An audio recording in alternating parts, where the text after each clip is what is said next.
අප දෙවුර මත ඇති වගකීමක් තමයි අපි ලද දායාද මතු පරපුරටත් තිළින කිරීම.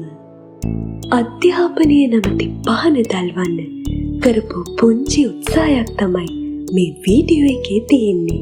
ඉතින් මේ පොට්ටෝ ඉන්නේ කොත්මලේ රම්පොටගම ප්‍රාථමික විදුහලේ. අපේ යාළුව බලන්න ගියේ ගොඩාක් තෑගි භෝග අරගෙන.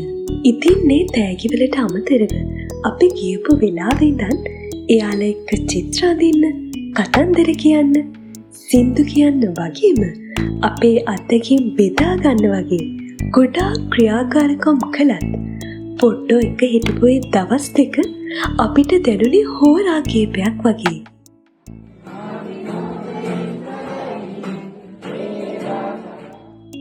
මීට අමතරව මේ පොට්ටන්ගේ දෙමව්පියන්ට විශේෂ මානසික උපදේශන සේවාවක් සංවිධානය කරන්න අපට පුළුවන් වුණා.